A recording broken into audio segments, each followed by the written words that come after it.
کامنت این هفته رو شروع کن. اگه میخوای کامنت این هفته رو بدون قالیباف بدون پزشکیان شروع کنی، شروع نکن، منم برام میشم. چرا؟ چه ربطی داره؟ ببین این دوتا جانور، دوتا موجود هیچ کاری بلد نیستن، نمیتونن آب حل کنن، برق حل کنن، هیچ کاری جز خرابکاری بلد نیستن، ولی در یک زمینه وفاق کامل دارن، تولید سوژه برای کامنت. باید با اونا شروع کنی. باش، از کدومشون شروع کنیم؟ این هفته نوبت خالیباف از خالیباف. بریم خالیباف. اجازه بدید مقدار این نکته رو باز و روشن بگم. به هر حال جمعی که اینجا نشسته، چه برادر عزیز ما آقای دکتر پزشکیان در دولت که رئیس جمهور هستن و مسئولیت اونجا دارن، تک تک وزرا و نماینده ها، ما دیگه در موضع اپوزیسیون نباید حرف بزنیم. امروز همه مسئولیم، اینجا نشستیم و زیر این سقف حل مشکلاتم به عهده ماست. یعنی داره چی میگه به پزشکیان؟ میگه ببین اینقدر کاسه چه کنم دستت نگیر، رئیس جمهور عظما شدی، دندت نرم، باید حواست باشه به عمامه خامنه ای. ببین سوال، اینا اپوزیسیون بازی در نیارن چیکار باید بکنن؟ از عظما گرفته تا مقامات ریز و درشتشون یه جوری صحبت میکنن از مشکلات مملکت، انگار همینا رو از مریخ آوردن تازه با این مشکلات. از همه چی هم شاکی هن. از همه چی هم شاکی هن. اصلا من فکر میکنم مشکل مردمن که این مشکلات رو برای اینا ایجاد کردن. ببین چقدر دردمندن از مشکلات، انگار نه انگار که مسبب همین مشکلات شمایید. خب حالا جواب زرشکیان و همونجا داشته باش. به کی؟ به خالیباف. ما میگیم مقصریم، عامل گرانی دولت، مجلس و حکومت، کمک کنید درستش کنیم. همه ما، همه گناه ها مال من نی، من گناه خودمو میپذیرم. سازمان های دیگه، ارگان های دیگه هم گناهان خودشونو ببینند و بپذیرن.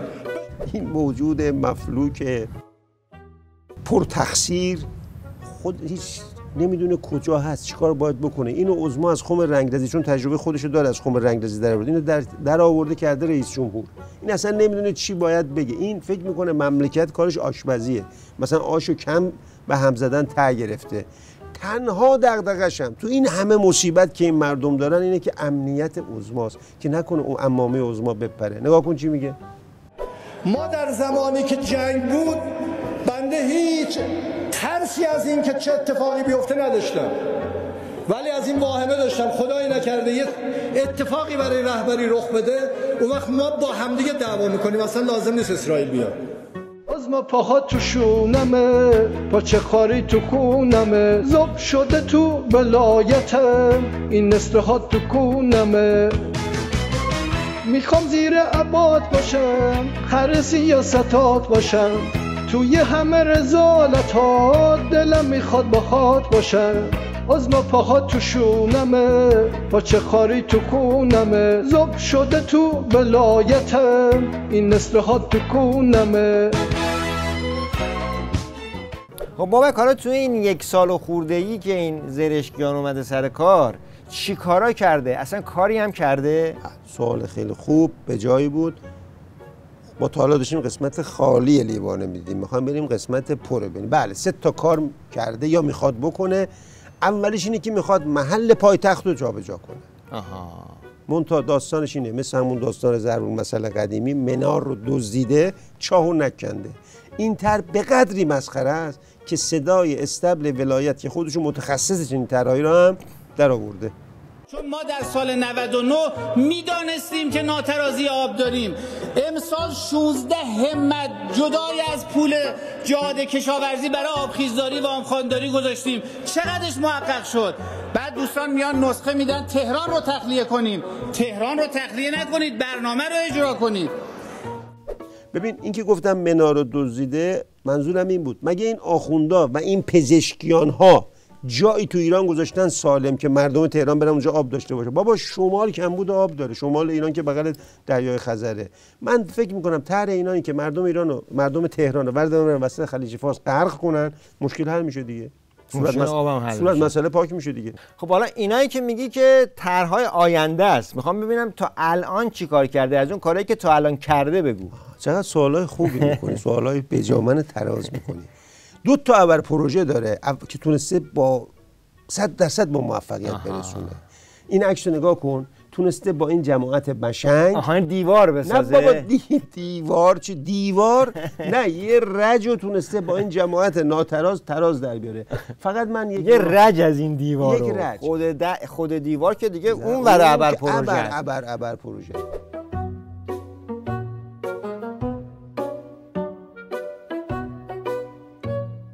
ملاحظه دارم در جهت اقتصاد مقاومتی و خودشفایی دیگه نمیخواد ملات استفاده کنه. همون کاظمی و قائم من و پناه رو به عنوان ملات لای جرز دیوار بذاره هم صرفه‌جویی میشه هم استفاده بهینه از جفتشون شده. فقط به درد لای جرز دیوار نه میخورن. همه اون آدمایی که اون گوشه اون دور بر هستن برن لای جرز دیوار. خب پروژه اولو گفتی، حالا بریم سراغ ابر پروژه دوم. دومین پروژه که خیلی هیجان انگیزتر، جذابترینه، از که اولی هم کارسازتر بلند شده رفته تو کمپ تیم فوتبال رژیم باهاشون فوتبال بازی کرده و پا به توپ شده. نگاه کن.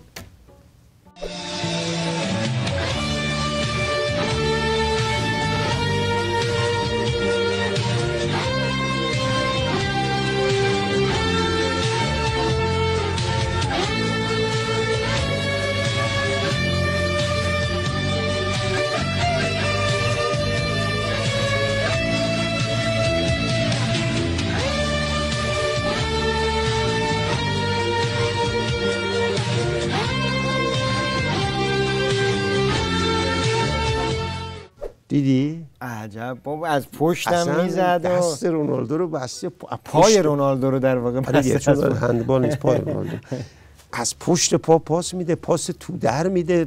دیدی کات میکشه دیگه فرار میکنه. اصلا معلومه که آب و نون و برق و که اصلا مهم نیست که. نه مهم اینه بتونه اینجوری ضربه سرزرب بزنه. درسته که هیچ کاری بلد نیست ولی چه فوتبالی من پیشنهاد میکنم تو همون کمپه بمونه، کاری به ریاست جمهوری نداشته بود. بقیه اون جماعت هم که 100 میلیارد میگن که مجیز اینه بگن. ببین اونا دیگه چه موجوداتی هستن. آره دیگه. حالا سوال من اینه که اگر شاخص رئیس جمهور شدن تو رژیم دیریب زدن و نمیدونم پاس بغل پا و ایناست، خب چرا اینو گذاشتن رئیس جمهور؟ اینو میذاشتن.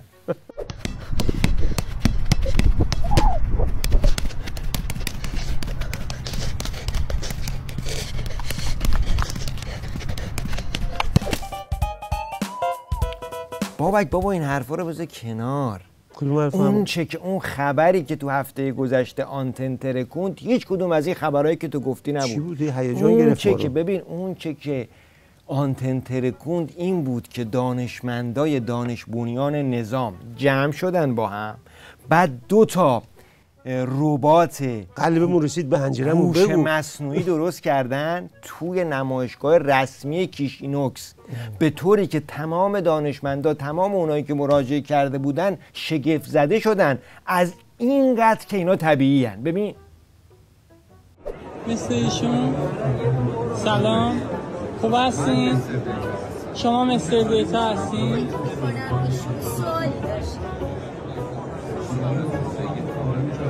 میخواستیم بدونیم که چه کارهایی شما میتونید انجام بدین؟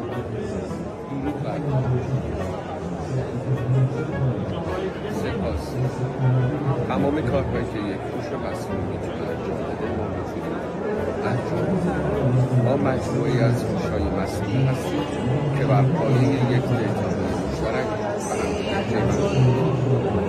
اگر سوالی دارید. خیلی ممنون، تشکر. ممنون.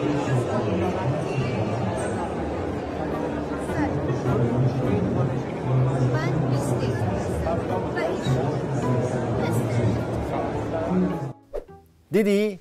دانشمندا میگن اصلا شگفت زده شدن از دیدن. چقدر اینا طبیعی هن. تو هم مثل خیلی شگفت زده شدی. ببین من فقط اون قسمت کل کل توضیحاتت من رد میکنم. اون قسمت شگفت زده رو زیرش خط میکشم. خیلی بیشتر از خیلی شگفت زده شدن، چون فهمیدن که این آخوندا عجب شارلاتانایی هستن، آدمو جای ربات غالب میکنن. یعنی به خاطر خود این نه تولیدات و اختراعات شگفت زده نشدن، به خاطر این طرح. اینا دیگه کجان؟ حالا کجا فهمیدن اینا آدمن؟ از کجا فهمیدن؟ اولا که میرفتن آنتراک سیگار میکشیدن، بعد چرت میزدن، بعد دم و بازدم داشتن. اینا دلایل کافی نیست که ربات نیستن. ببین تازه ربات ساختن کاری نداره برای رژیم که بابا اینا برشتن روزخون یک شبه کردن ولی فقیه الان زمام مملکت دادن دستش، تازه جلاد کردن رئیس جمهور براش اندیشکده میخوان درست کنن، نمیدونم گفتن فلان فلان است. میگه ربات تبدیل آدم به ربات کاری نداره. لباس سفید پوشیده من 0 و 1 زده دیگه.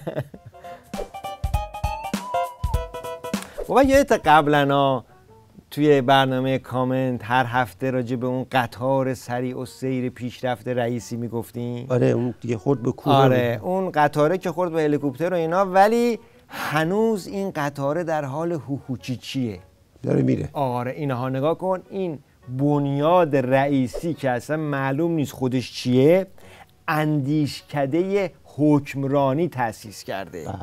کی میره این همه راه رو؟ خب ضروریه من اینجا با یک مثال شروع کنم. میگن رضاخان رفته بود، رضاخان قزاق رفته بود بازدید از یک پادگان، به یک سربازی گفتش که گفت تو برای چی خدمت میکنی؟ گفت برای پول. گفت این جوابو نده، اگه از من بپرسن رضاخان گفت من میگم برای شرف. بعد گفت آخه آدما برای چیزی که ندارن زحمت میکشن، من پول ندارم تو شرف. حالا برای رئیسی هم یه چیزی گذاشتن که نداشت، اصلا مغز نداشته تا اندیشه داشته باشه که تازه بری اندیشکدهشو درست کنی.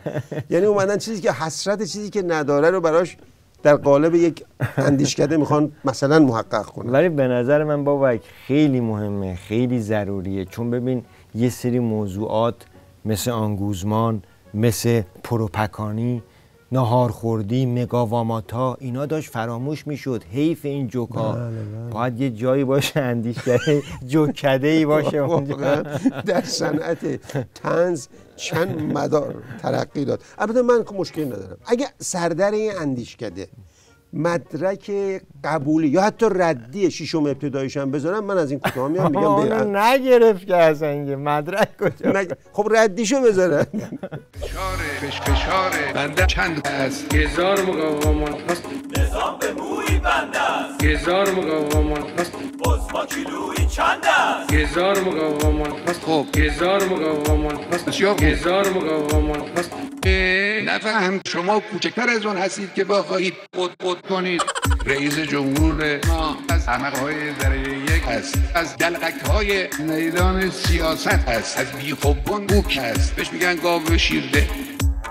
کی بهتر از تو، که بهترینی برای من تو، وحشی ترینی پشت امام رو میخوام بخورم، کنار من باش که حال ندارم. خب بریم سراغ کامنت یک جمله‌ای و این کلیپ.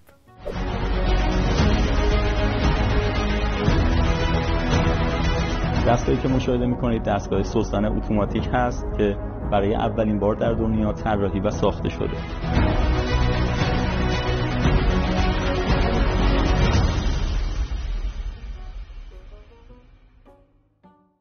بله این همه دادار دودور و جمعیت و تبلیغ و دوربین و آهنگ برای رونمایی از دستگاه سوزن. من چند جمله همه چیمون حل سوزنمون اول قرار داد. من چند جمله میگم، یه جملهشو آخر. ببین این ابر پروژه‌ای که تاریخ اختراعات رو به 2 فصل تقسیم میکنه که سوزنه، مردم ایران این سس رو با چی بخورن؟ رو چی بمالن بخورن؟ آخه شما مگه برای مردم نون آب گذاشتید که سس مثلا برن سس بذارن کنار بغلشون، چاشنیش فقط مشکل باشه؟ مثل داستان اون یارو پول نداشت غذا بخوره، پیاز میخورد اشتهاش باز شه. زدید مردم بدبخت یه دستگاه سوزن درست میکنید. با تشکر از همه شما بینندگان عزیز به خاطر همراهیتون با کامنت این هفته. تا دیدار بعد با شما خداحافظی می‌کنم. پیروز باشید و خدا نگهدار.